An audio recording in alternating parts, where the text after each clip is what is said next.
In part 4, we follow the Israelites to Mount Hor, this being where Aaron was buried. We have shown that this is hundreds of miles away from where Jews even today believe Aaron was buried. We have shown that when we draw a line from the Great Sea, that is the Mediterranean, to the correct location of Mount Hor, where that line crosses the river Euphrates, that is Israel's northern border. Note that the demarcation line runs just south of the city of Carchemish, this being the biblical Kadesh Barnea. Carchemish was the name by which the city was known in later times. Those of you who are observant will have noticed that in part 1 of this series of videos, I said that we would be looking at the whole of the last part of the Exodus journey in part 4, and that this part 5 would then be focusing on where Mount Seir was located. This did not quite work out as planned, and I have had to rearrange and cut down on the amount of material to avoid the videos becoming too long. So I do apologize for any confusion this may have caused. We shall now look at where the Israelite party went after leaving Mount Hor. Bear in mind that they visited Mount Hor twice. It was on their second visit that Aaron was buried. So let's jump straight back in where we left off in part 4. After leaving Mount Hor, this being the first time they visited the mountain, Numbers 33 verse 31 tells us that they first encamped at a place called Bnei Yarkan, a name which means sons of Yarkan, and then at Hor Hagidgad. According to Deuteronomy 10 verse 6, they camped at Bnei Yarkan before they arrived at Moserah. And in verse 7 we are told that they went straight from Moserah, now called Moserot, to Gudgodah, this latter name being a variant spelling of Hor Hagidgad. As mentioned in part 4 of this series of videos, this Mount Moserah or Moserot appears in the Assyrian records as Mount Musri, and that these sons of Yarkan dwelt in southern Babylonia. Their next encampment after Gudgodah, also known as Hor Hagidgad, was a place called Yotbatah. We are told in Deuteronomy 10 verse 7 that Yotbatah, wrongly transliterated as Jotbat in the Authorized Version, was in the land of rivers of water. Note that there is no land of rivers of water in the Sinai Peninsula unless you return to Egypt, which of course they did not do. There is no land of rivers of water in Saudi Arabia either. In fact, there is only one land of rivers of water outside of Egypt, and that is what is known as Mesopotamia, the name Mesopotamia being derived from the Greek and means land between the rivers. In the Egyptian records, Mesopotamia is called Naharain, a name which simply means rivers. In the Assyrian records, Mesopotamia is called Lands of Nairi, a designation which simply means land of rivers. The Bible could not be clearer. It even uses the word waters so that people cannot claim that the Hebrew word nachal means valley, which is how this word is translated in numerous places in our Bible.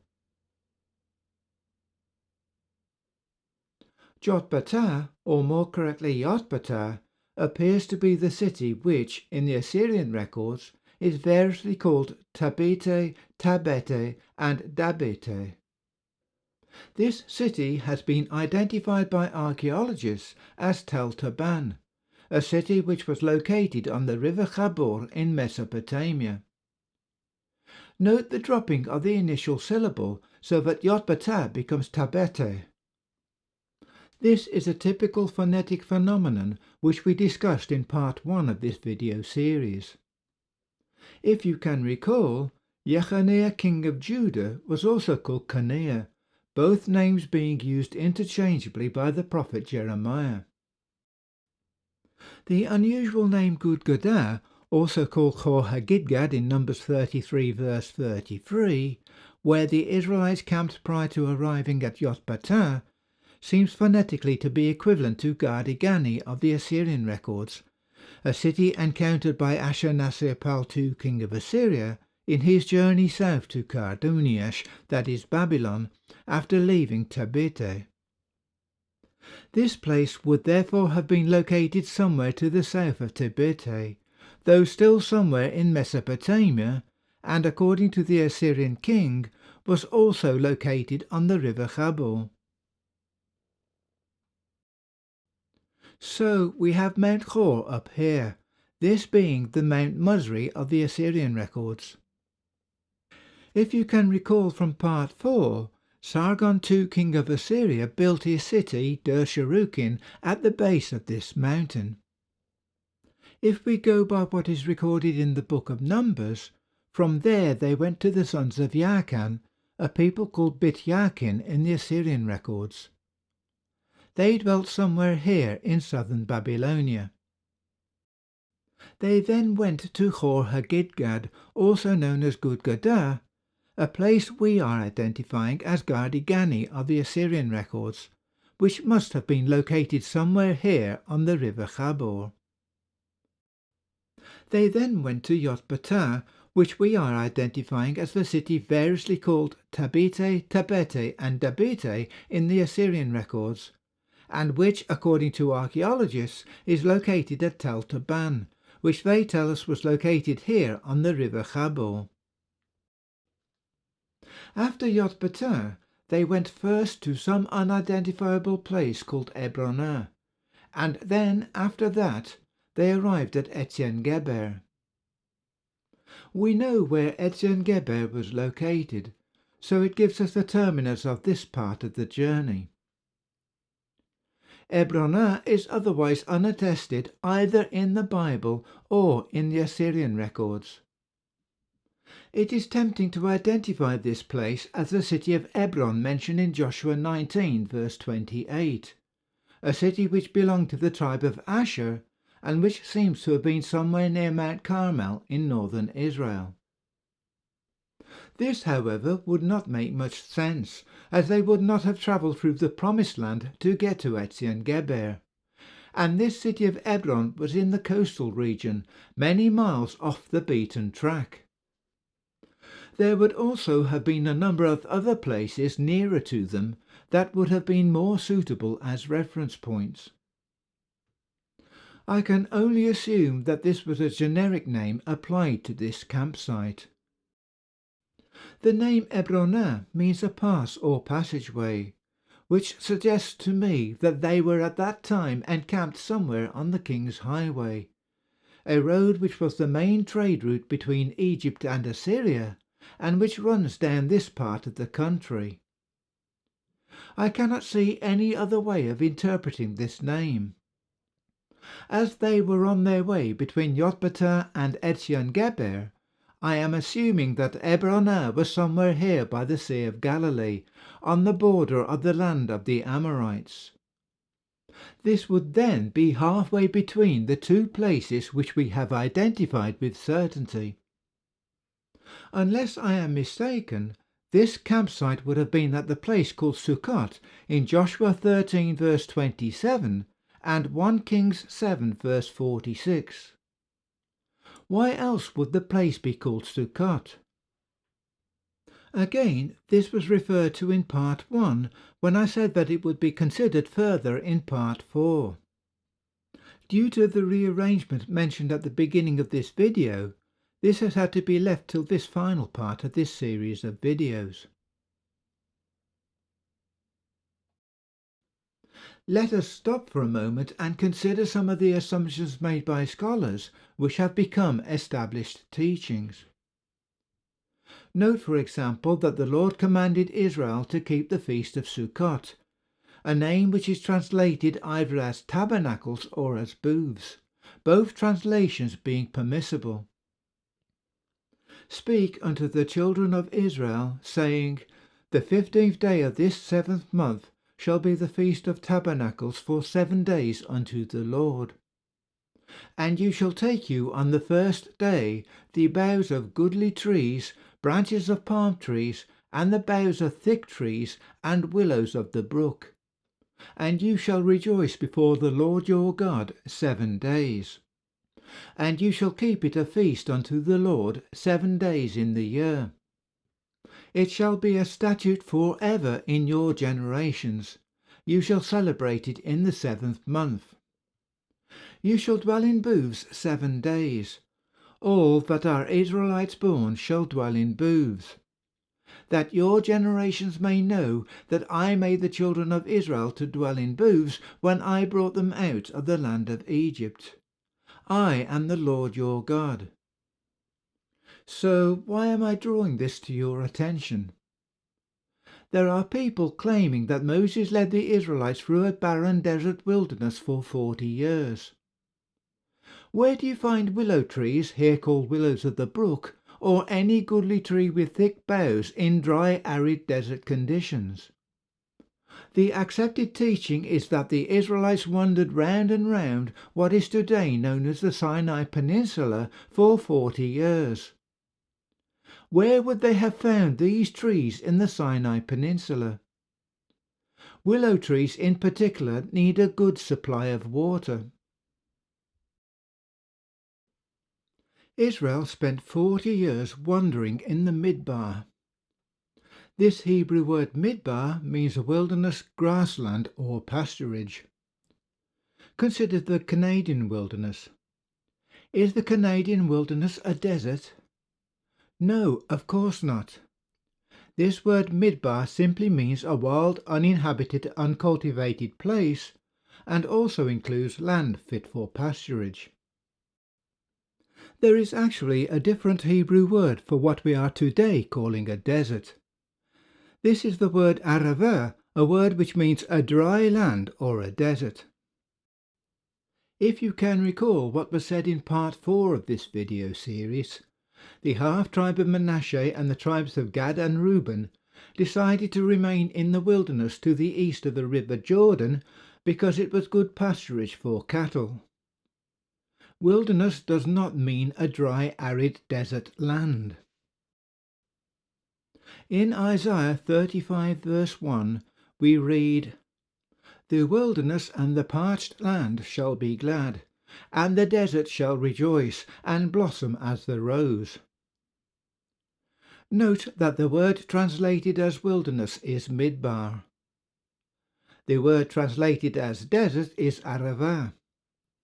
This prophecy is saying that the dry arid deserts will no longer be dry arid places, but will become fertile and will blossom. Too many people look at the condition of the lands in the Middle East today and wrongly think that they have always been like this.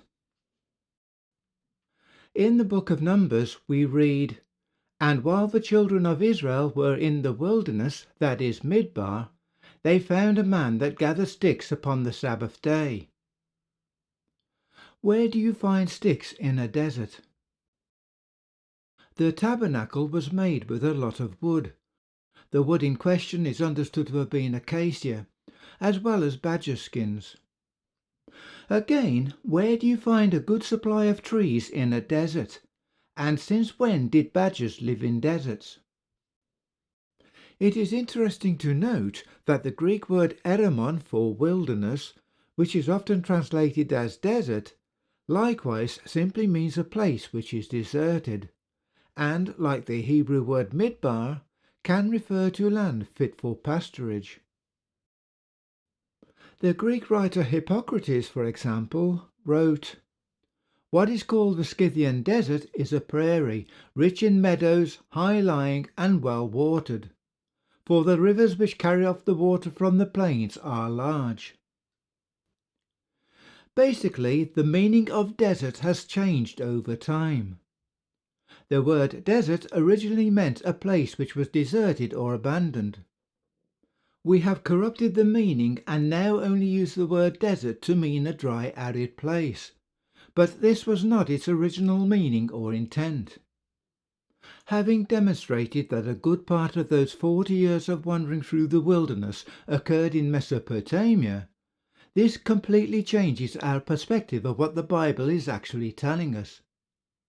It is also a good example of how fixed ideas can get in the way of our correct understanding. Another assumption being made by scholars concerns the meaning of the Hebrew word nachal. Once again, I apologize for any confusion, as this was originally going to be discussed in part 4. Phonetically, nachal and nahar are the same word. The interchange between the L and R in ancient languages is well attested, but this Hebrew word nachal is variously translated as river, valley, wadi or brook. The Hebrew word for valley is emek, which means a deep plain or valley. There is also another Hebrew word for valley. Gay means a lowland depression or valley. So why would we need a third word for valley? Leviticus 11 verse 9 contains instructions as to what kinds of fish can be eaten. It specifically states that these fish can be sourced from both seas and rivers. Again, the word nachal is used to mean river. Note that this passage in Leviticus does not use the word nahar. You will not find fish big enough to eat in a brook, and you certainly would not find fish at all in a dry valley or what we are calling a wadi. So clearly our modern understanding of this word nachal needs to be challenged. I would stress that the Arabic word wadi is nowadays being used to describe a dried up riverbed which only periodically fills up with water, generally after a heavy rainfall. But this is not the original meaning of this word. In Spain, for example, we have the Guadalquivir, which name is derived from the Arabic Wadi al-Kabir, meaning great river. The Guadalquivir is the only major navigable river in Spain. It does not dry up. We therefore have to be very careful when we apply our modern understanding to these early writings, as quite often the meanings of words have changed. In the Authorized Version, the Book of Numbers says that Israel encamped in the valley of Zered, whilst in Deuteronomy this same place is called the Brook of Zered. Again, the word nachal is used in both passages. In Joshua 15 verse 4, as well as in Numbers 34 verse 5, we are told that Nachal Mitzrayim, Mitzrayim being the Hebrew name for Egypt, was Israel's southern border.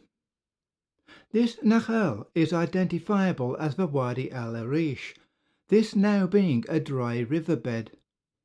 Note that in both of these passages the word Nachal is translated as river in the King James translation, as brook in the Revised Standard Version, and as wadi in the New International Version.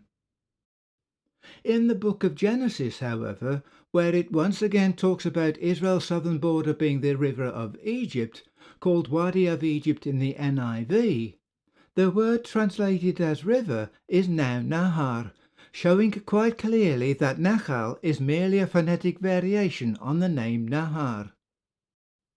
The Lord does not contradict himself. If he tells us that Nachal Mitzrayim is Israel's southern border, and then instead uses the word Nahar in Genesis 15 verse 18, he is clearly referring to the same place. The fact that these rivers have today dried up does not warrant people claiming that Nachal means anything other than a river. The word nachal, where used in the Bible, seems to always mean river. In 1 Samuel 15 verse 5, we are told that Saul came to a city of Amalek and lay wait in the valley. The word translated as valley is once again this Hebrew word nachal. Josephus, in relating this story, tells us that Saul made an eruption into the country of the Amalekites and set many men in several parties in ambush at the river, so that he might not only do them a mischief by open fighting, but might fall upon them unexpectedly in the ways, and might thereby compass them round about and kill them. This is Whiston's translation. Thackeray, in his translation, has instead used the word ravine, but adds in a footnote that he believed that the ravine was a wadi. The Greek chamarun titisin means a torrential or swollen stream. This does not necessarily mean that it was not a river, merely that it had become swollen because of a torrential downpour. It should be noted that this same Greek word, chemaroi, is used in the Septuagint when it talks about Yotbatah being in a land of rivers of water. In Genesis 26, we read that Isaac pitched his tent in the valley, that is Nachal, of Gerar. Note that Gerar was an important Philistine city. We are told that Abimelech, king of the Philistines, dwelt there. Would the city of Gerar be located in a valley? The Septuagint uses the word canyon. Bear in mind that rivers run through valleys. That is the nature of a river. You can understand, therefore, why the confusion arises. That there was once a river running through this area is a known fact, though today it has all dried up. On this map you can see where the Nachal Gerar once flowed. Of course, Isaac did not pitch his tent in the actual river itself. A better translation would be that he pitched his tent on the river, meaning by the side of the river. We are told that Isaac's servants dug wells in the Nachal. Again, this does not mean that they dug wells in the river itself. Clearly, that would not make sense either. They dug these wells alongside the river. Now, you are probably wondering why they would dig wells alongside the river when they could just as easily have taken the water straight from the river. This is a very good question. The city of Gerar was somewhere in the vicinity of where Isaac camped. We do not know whether he camped upstream or downstream of the city. That it was relatively close to the city is demonstrated by the fact that the herdsmen of Gerar saw what they were doing and contended for possession of the well which Isaac's servants had dug. Hence we are told in verse 20 that Isaac called the well Esek, meaning oppression, distress, or unjust gain. Bear in mind that these herdsmen likewise would have had access to the river Gerar. That river has today all but dried up, making people think that it has always been like this, that it is only full of water at certain times of the year. Hence they refer to it as a wadi. It was common practice for cities to dispose of the sewage from their cities into rivers and oceans so that it would wash away. Consequently, the rivers would become polluted. You would also get animals drinking from the river, and there might also be numerous other bugs and parasites floating in the water. The water might also become very muddy. To get around this, you would dig a well alongside the river, and this would provide you with clear fresh water which had been filtered by the soil.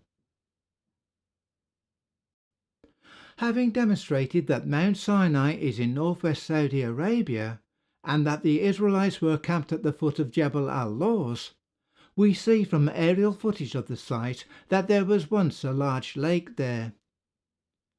Notice, however, that there are a number of now dry wells on the edge of that lake. Bear in mind that the priests were sacrificing on the nearby altar, using the stream which ran down from the mountain to clean the blood and other gubbins which resulted from the killing of those sacrifices. These remains from the sacrifices would have been washed down to the main lake, thereby making the water unfit for drinking. The creation of the wells would then have ensured that they had fresh drinking water, which makes sense to me, though admittedly this is only my interpretation.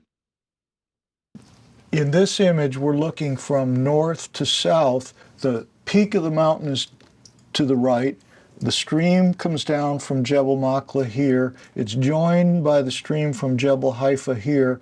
The streams join, and this is a hollowed out area. As you can see, there's an embankment here. It's carved out, and then there's a relatively small outflow area in this part here.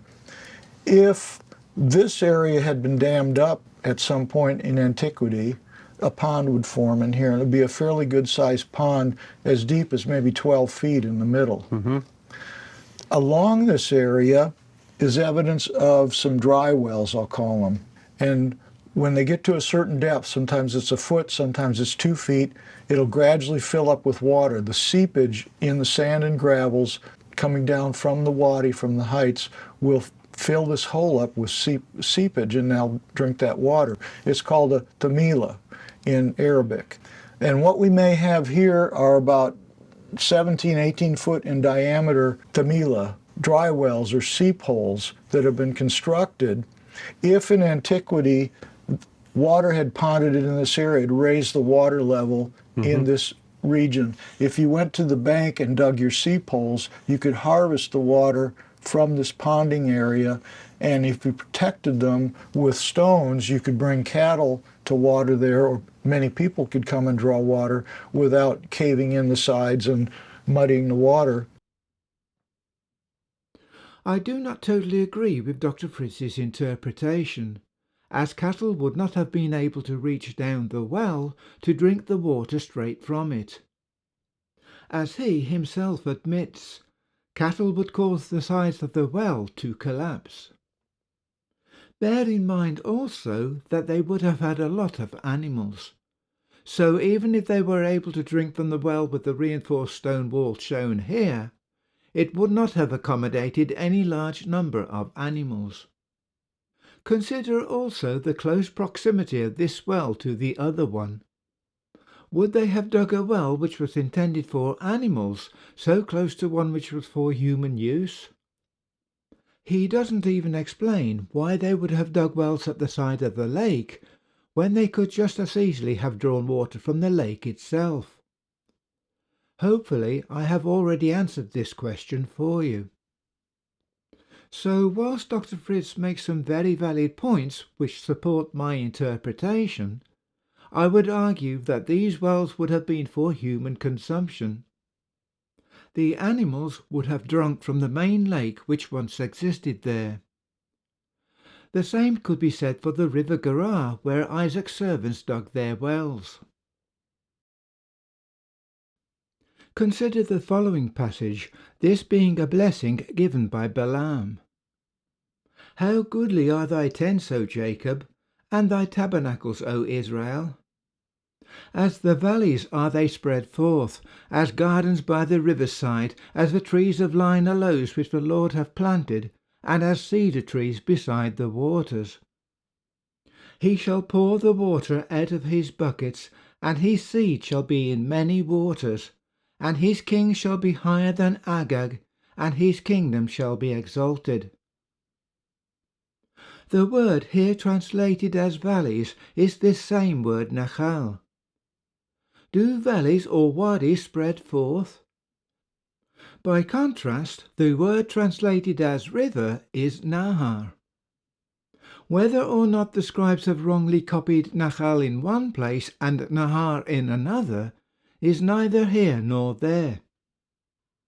The fact is that the prophecy is saying that Israel shall spread out like rivers and shall succeed and prosper. The translation here of nachal as valley or even as wadi would make no sense whatsoever. Interestingly, the Septuagint translates the word nachal as shady groves, though I am not sure why this is so. A translation of shady grows would likewise make no sense whatsoever. It is important to understand that there was no standardization to the way words were spelt or written in ancient times. It is all too easy for this to be overlooked. We have already demonstrated, for example, that Edom is a variant spelling of Edom. We have now demonstrated that the words nachal and nahar were two different spellings of the same word. To understand the Bible, we need to look at what is written through the eyes of the people who wrote the Bible, rather than trying to apply our own interpretations based on our modern worldview. As already quoted, we are told that from Mount Hor Israel journeyed unto Gudgodah, and from Gudgodah to Jotbatah, a land of rivers of water. The Mechon Mamre organization has translated land of rivers of waters as land of brooks of water. But there is no land of brooks of water anywhere in the Sinai Peninsula or in Saudi Arabia. This aptly demonstrates the general confusion which exists over the meaning of this Hebrew word nachal. Hopefully, it has now become clear that the phrase land of rivers of water is referring to Mesopotamia. We now come to our next problem. After Ezion Geber, they returned to Kadesh in Syria, also referred to as the wilderness of Zin, where Miriam died. From there they then returned to Mount Mosri, the biblical Mosera or Moserot in Assyria. This is the mountain also called Mount Hor in the edge of the land of Edom. This is where Aaron died. After that they took a completely different route, which we shall look at in a moment. The part I want to concentrate on for the moment is the following. In Numbers 20 verse 14 we are told, "And Moses sent messengers from Kadesh unto the king of Edom. Thus saith thy brother Israel, Thou knowest all the travail that hath befallen us." It continues, "Let us pass, I pray thee, through thy country. We will not pass through the fields or through the vineyards, neither will we drink of the water of the wells. We will go by the king's highway. We will not turn to the right hand nor to the left until we have passed thy borders." Edom refused, so Moses had to lead the Israelites in a different direction. From there they are said to have travelled to Mount Hor, where Aaron died. There are a number of problems here. If we look again at the map, Kadesh is up here. The land of Edom is down here. The king's highway Moses was referring to runs down here. This tells us that he was writing to the king of the southern land of Edom. Bear in mind that they had only just come from Ezion Geber, so they had recently come from the land of Edom. Bear in mind also that the Amorites dwelt between the river Arnon and the river Jabbok, so we also have to ask ourselves why they are not mentioned, or how the Israelites were previously able to pass through their land unchallenged.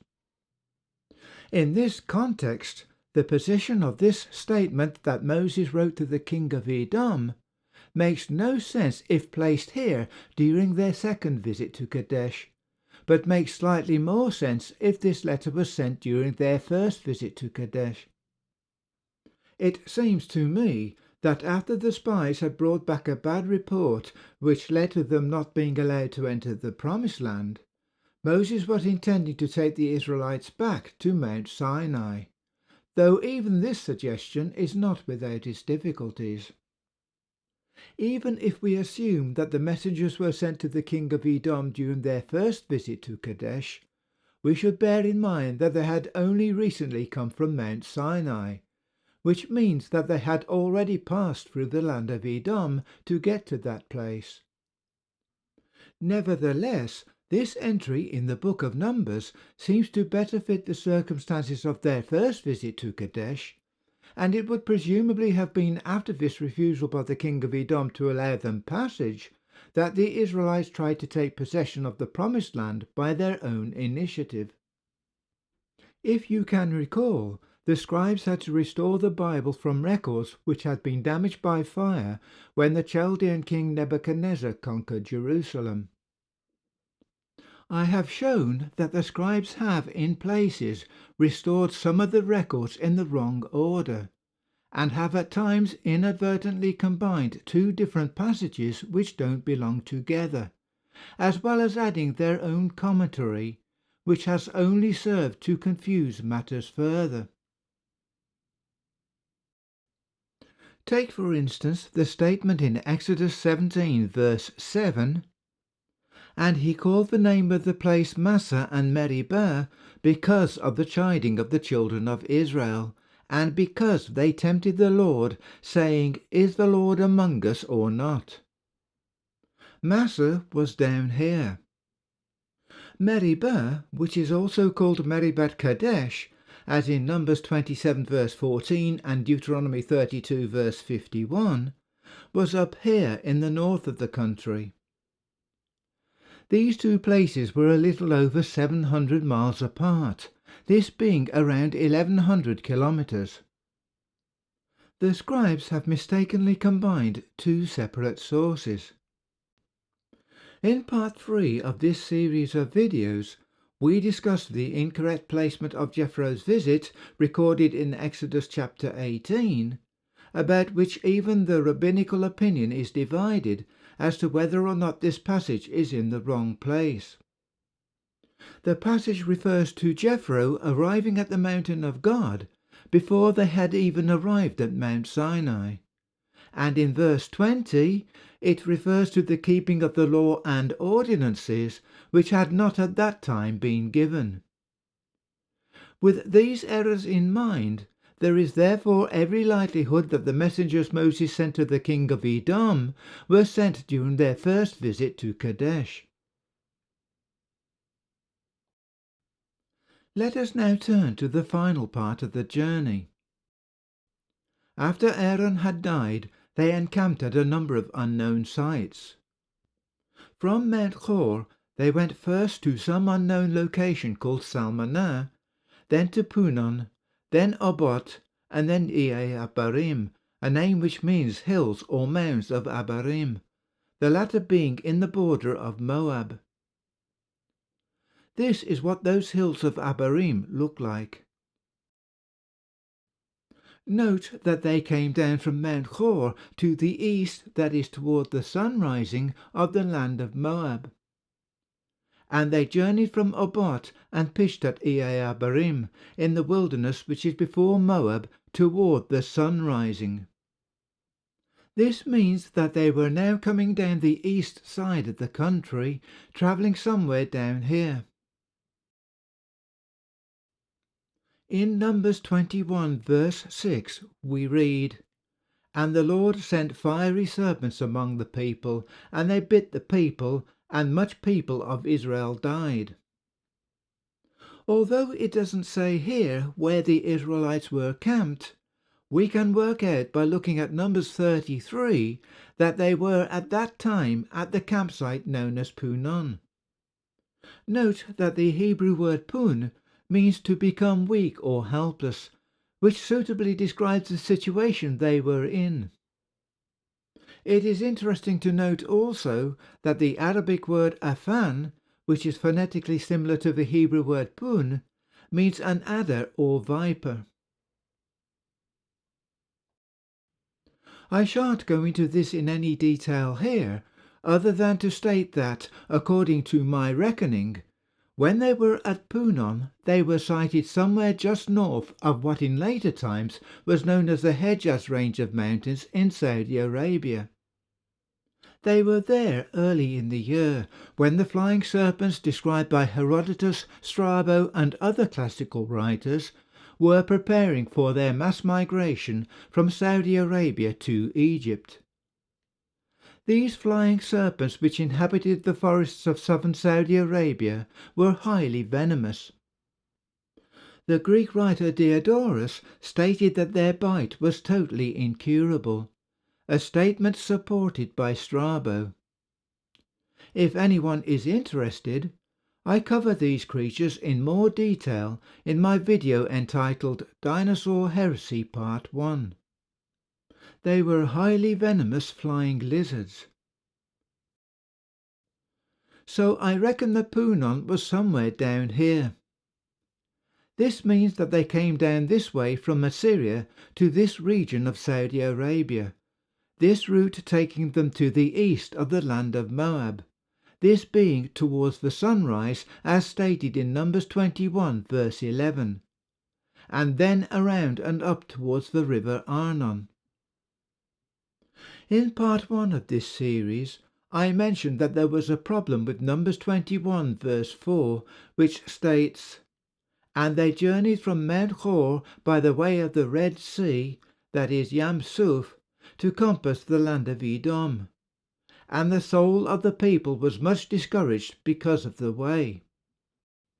First of all, it can be shown that the people were much discouraged because of the way, because they were now travelling a great distance away from the promised land, and at Punon they were being attacked by these highly venomous flying serpents. Secondly, this journeying by way of Yam Suf is misleading, as is the statement that they compassed the land of Edom. As you can see, they only came close to Yam Suf towards the end of this final part of their journey. I would suggest that the scribes responsible for restoring this passage, because they did not know where Mount Hor was located, could not understand whatever may have been written in the original texts, so they felt they had to improvise. It is obvious from what they have recorded that they did not know about the land of Edom in the north. They have clearly assumed that the record they were restoring was referring to the southern land of Edom, thereby confusing the information. Before I bring this part of the video to a close, I just want to point out a few more errors which need to be addressed. I have on a number of occasions shown that the scribes have combined a number of passages which don't belong together. I cannot stress this strongly enough. Having demonstrated that Kadesh Barnea is in Syria, it is worthwhile cross-referencing the following passage from Joshua 15 with what is recorded in Numbers 34. I shan't read all of this out, as I just want to highlight a few things which might not be obvious to the casual reader. First of all, note that the passage from the book of Joshua, which supposedly sets out the boundaries of the land allotted to the tribe of Judah, includes territory which, according to Numbers 34, was allocated to the whole of Israel. It is only from verse 5 onwards that this passage in the book of Joshua starts describing the land specifically allotted to the tribe of Judah. Once again, the scribes have made an error in their reconstruction of this passage from the book of Joshua. So let's consider what this passage is actually telling us. In Joshua 15 verse 2, we are told that Judah's southern border on the eastern side was the southern tip of the Salt Sea, better known to us as the Dead Sea. I cannot understand why the border starts here when other passages tell us that it starts at Yam Suf, but it is what it is. Note also that if verse 2 describes their southern border, then it follows that verse 1 describes their northern border. And this is shown to be the case now that we have identified where both Kadesh Barnea and the wilderness of Zin were located. As discussed in part 4 of this video series, verse 3 of this passage in the book of Joshua, which starts with, "And it went out southwards," is an incorrect translation. The Hebrew Minegev more correctly translates as "from the south," meaning that the border being described extended northwards from this point, and not southwards as the various translations suggest. The same goes for Numbers 34 verse 3, which starts by saying that your south quarter, part or whatever, shall be from the wilderness of Zin. Having demonstrated that the wilderness of Zin was in Syria, this entry must therefore have been inserted by the scribes, thinking that it would add clarification. I would reiterate that the scribes had to restore the information from a number of fire-damaged documents. The Jews who returned from Babylon and Persia during the time of Ezra and Nehemiah did not know where many of the places mentioned in the Bible were located. They were clearly unaware of the existence of a northern land of Edom. The land of Edom, being referenced here in the book of Numbers, must be referring to this northern land of Edom as opposed to the southern land of Edom. Both in these instructions in the book of Joshua and in the book of Numbers, the demarcation of the eastern border starts at the southern tip of the Dead Sea. From there, we are told that the border went up northwards. Note from the south, Hebrew Minegev, and not to the south as it appears in most translations. It went past some unidentifiable place called Akrabim, and on to Sin, which we have now shown to have been in Syria, then to the south of the city of Kadesh in the land of Barnea, which we have shown was also located in Syria. It then says in the book of Joshua that the border passed by Chetzron, which place is not mentioned in the book of Numbers. Then to Adar, which is called Chatzar Adar in the book of Numbers. Then to Karka, which again is not mentioned in the book of Numbers. Then to Atzmon, or more correctly Atzmona. From Atzmona, the line is then drawn down to what is called the Brook of Egypt. You will note that I have placed in brackets the names of these places as they appear in the Septuagint. I am at a loss to find any relationship between some of these Greek names and their Hebrew equivalents. Even these alternative names are unheard of outside of these passages. As for this place called Akrabim, we are told in Numbers 21 verse 13 that the Amorites' southern border was the river Arnon. So when we are told in Judges 1 verse 36 that the Amorites' border was from the rock going up to Akrabim, this rock must have been somewhere around where the river Arnon entered the Dead Sea. And more importantly, it tells us that Akrabim was located somewhere north of that. This then confirms the revised reading which I have proposed for Joshua 15 verse 3, where the border being described went northwards past Akrabim.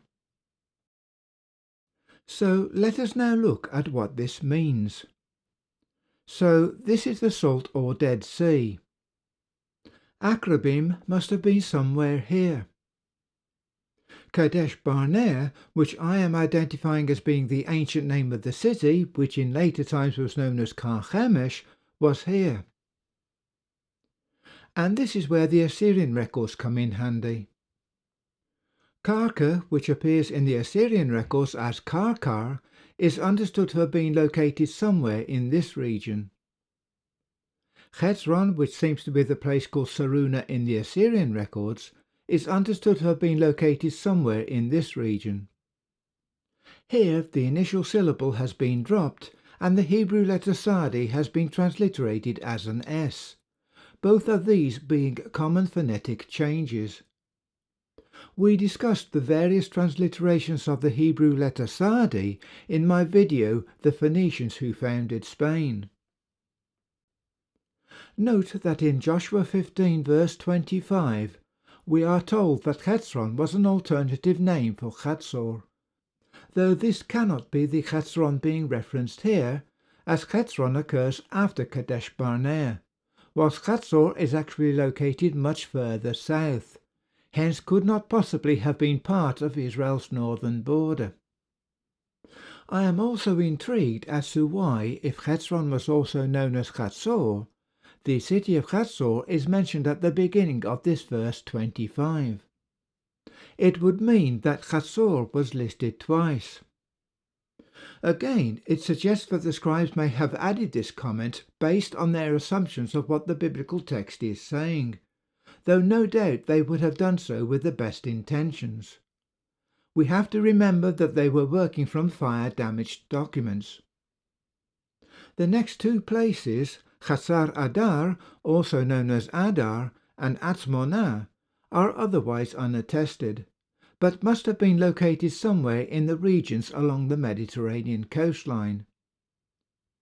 The Hebrew word Hazar simply means village, so we are looking for some unknown village in the land of Adar, wherever that land of Adar was located.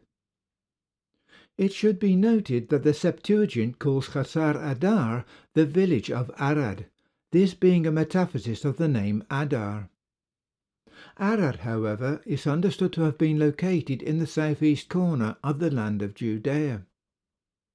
It is obvious that the compilers of the Septuagint believed that these instructions placed Arad in this region to the south, especially as the Septuagint would have us believe that the border being described in Joshua 15 extended southwards from the Dead Sea. And their borders were from the south as far as a part of the Salt Sea from the high country that extends southward, they tell us in verse 2. It is possible that this land of Adar was the land of Adri, recorded as being conquered by Shalmaneser III, king of Assyria, who claimed to have been conqueror of the Upper Sea to the Lower Sea. I am assuming that the Upper Sea was the Sea of Azov, whilst the Lower Sea, also known as the Sea of the Amorites, was the Sea of Galilee. He continues by saying that he conquered the lands of Chatti, Lahuti, Adri, Labnana, Ku, that is Cilicia, Tabali and Melidi. He came to have been the discoverer of the sources of the Tigris and the Euphrates. This places the land of Adri somewhere in Syria, close to the Mediterranean. This is where the land of Cilicia was located. This is the land Shalmaneser called Ku. This location for Adar, which I have marked on the map, therefore seems a logical conclusion. The statement that Ataroth Adar was part of Ephraim's possession might have thrown some light on the matter if it were not for the fact that the Bible suggests that this place was to the east of Ephraim's boundaries. Ataroth Adar means literally Ataroth of the land of Adar. In fact, this place is simply called Ataroth in verses 2 and 7 of this same chapter. Again, these are the only two places where the name Adar is mentioned.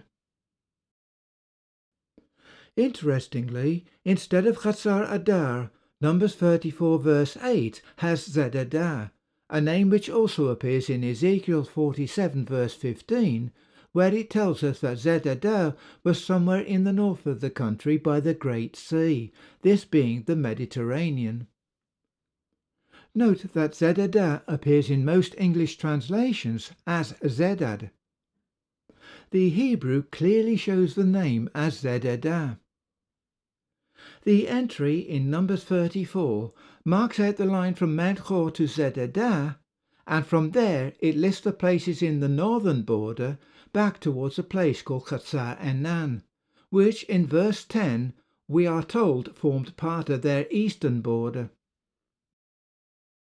It is perfectly possible that Zededah is a phonetic corruption of the name Hazar Adar, where the initial letter Chet has been dropped in pronunciation, the first occurrence of the letter Resh has been wrongly read as a Dalet, and the final Resh of Adar has become a Hey. Hence, Hazar Adar has been shortened to Zededah. Chatzaraddah, Sadadah. Do you see how this works? Atzmonah must likewise have been somewhere along the Mediterranean coastline, and unless I am mistaken, this place is mentioned by Esarhaddon, king of Assyria, as follows. From Egypt I departed, literally broke camp. To Melucha, this being the Assyrian name for Ethiopia, I marched straight away. He then backtracks to explain how he got to Egypt.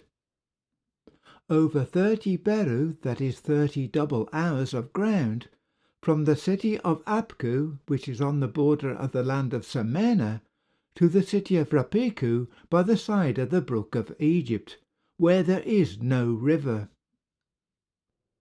Phonetically, Samena is a variant spelling of Atzmonah, the Hebrew letter Sadi here becoming an S in transliteration, and the initial syllable having been dropped in pronunciation.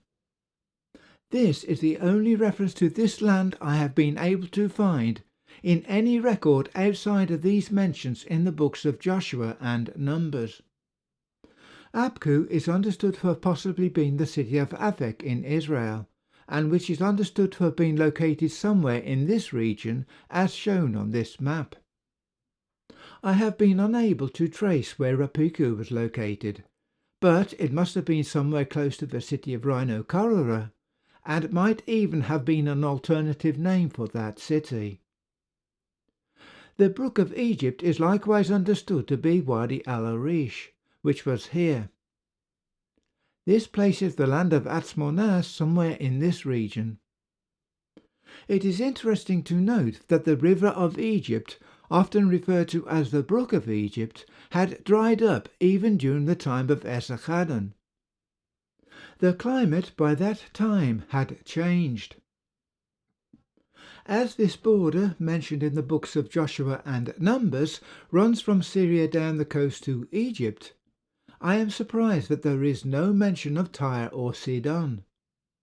But the final entry of Brook of Egypt makes it perfectly clear that the border follows the Mediterranean coast down south to this place immediately before Egypt, passing through these two cities. And of course, the Brook of Egypt is more correctly the River of Egypt. As already stated, the word nachal, which is translated as brook, more correctly means river, nachal and nahar being two phonetic variations of the same word. So this then maps out the whole of the land of Israel. As to why the book of Joshua designates the whole land of Israel to be Judah's possession, I have no idea. The entry in the book of Numbers, even though it describes the selfsame territories, more correctly designates it as being the land given to all of the tribes of Israel, not just Judah. It should be noted that verses 5 onwards of this passage in Joshua then proceeds to give the borders for the land of Judah. So verses 1 to 4 of this passage have seemingly been inserted in the wrong place. We therefore have to be very careful when studying what the Bible says and make allowance for the fact that there are errors in the text. So let's look again at the first verse of Joshua chapter 15 and let's try to fathom what it is saying. First of all, having revealed that the wilderness of Zin was in Syria, it should be stressed that the wilderness of Sin, where Mount Sinai is located, and the wilderness of Zin, from where the spies were sent to spy out the Promised Land, were two different locations sited several hundred miles apart. The wilderness of Sin, near to Mount Sinai, is always written with the Hebrew letter Samech, whereas the wilderness of Zin in Syria is always written with the Hebrew letter Sadi. So, despite being pronounced similarly, we must not confuse the two places. The first occurrence of the word south in this first verse, and which is pronounced Negba, actually means towards the south, Negev being the Hebrew word for south, as well as being the modern name for the desert region in southern Israel. So far, the reading is straightforward. But then we have the statement that Judah's border was from the border of Edom southward to the uttermost part of the south. This makes no sense at all, seeing as elsewhere it clearly states that the southern tip of the Dead Sea was Judah's southern border. This translation would extend that southern border so that it included a much larger area. Note that the second occurrence of the word south in this verse is Teman. Bear in mind that Teman was one of the Edomite dukes, and that these Temanites, according to the Assyrian records, dwelt in Armenia and parts of Syria. This was covered in Part 4. The Jews, however, thought that Teman dwelt in the land of Edom, which existed in the south, which is where I think things have gone wrong. Having now demonstrated that Joshua is describing the whole of the land of Israel, then we can correct the translation of verse 1 of this chapter to read as follows.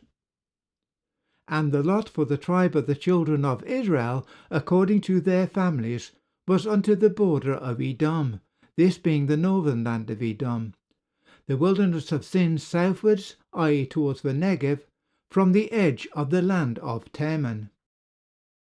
This is the only way I can make sense of this verse, especially as the very next verse starts talking about the southern border, as though what preceded it is describing the northern border. As I have said, if you move the border southwards from the southern land of Edom into the wilderness of Sin, assuming that Zin and Sin are synonymous, which they are not, then Judah's border would extend way beyond that defined elsewhere.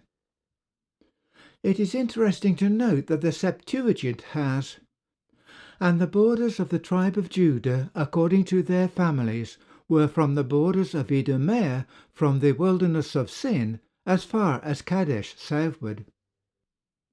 Again, it is clear from this translation that the scribes did not have a clue what the original text is telling us. What follows in the next few verses in the Septuagint is totally unintelligible, even if you place the wilderness of Sin somewhere to the south of the land of Judah. I shall leave you to study this for yourselves, should you be so inclined, and you will see what I mean. So we have the southern land of Edom, which was down here. The wilderness of Zin is up here. The Temanites dwelt in this region here. And of course, this region formed part of the northern land of Edom. So, this chapter in the book of Joshua is telling us that the whole of this country, from the border of the land of the Temanites all the way to the south of the country, belonged to the families of Judah, though, as mentioned a moment ago, the book of Numbers, in referring to the same places, designates this land to the whole of the house of Israel, not just to Judah. In Joshua 15 verse 5 onwards, it then proceeds to set out the borders for the land specifically allocated to the tribe of Judah. This is a good example of how we have to let the Bible speak for itself. We should not be imposing our own interpretations on the Bible, making it say what we are expecting it to say. We have yet another problem in Genesis chapters 32 and 33. Jacob had just left his father-in-law Laban, taking his wives and children with him, having served 14 years as a labourer working in Syria for Laban. He was travelling south. In chapter 32 verse 3, we are told that Jacob sent messengers ahead of him to his brother Esau, who, we are assured, dwelt in Mount Seir. But Jacob was travelling in the opposite direction. He was travelling away from Mount Seir.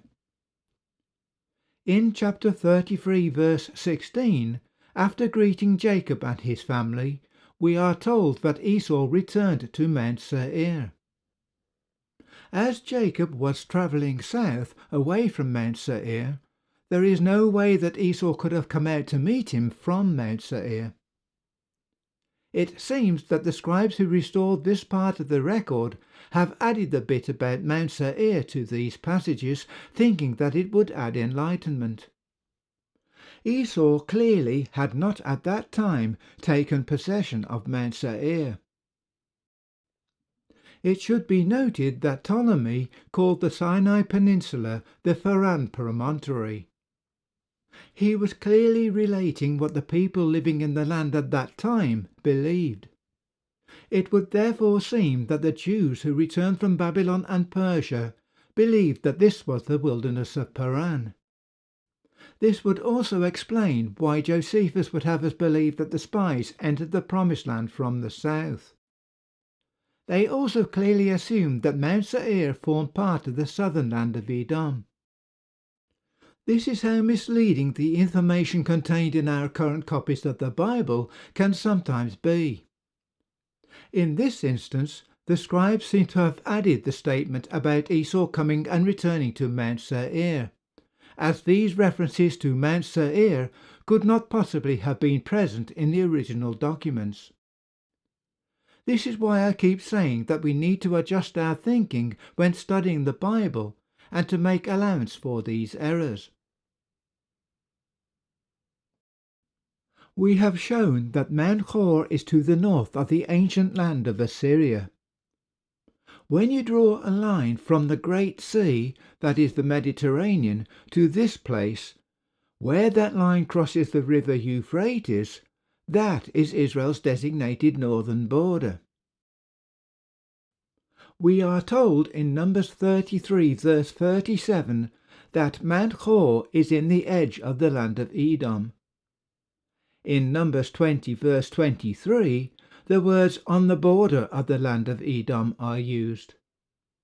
The Jews who returned from Babylon and Persia during the time of Ezra and Nehemiah did not know about this northern land of Edom to which the documents were referring.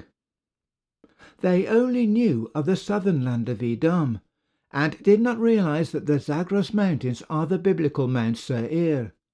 So they restored the information and filled in the gaps according to their limited understanding. When you realize where Mount Hor is actually located and make allowance for these errors, everything else falls neatly into place. I know that I have already said this, but people tend to fall into one of two camps. The one camp says that the Bible is the inspired word of God, so it cannot contain any errors. The other camp says that the Bible contains errors, so cannot be the inspired word of God. When those of the first camp, who believe that the Bible is the inspired word of God, do find errors, they immediately jump into this other camp.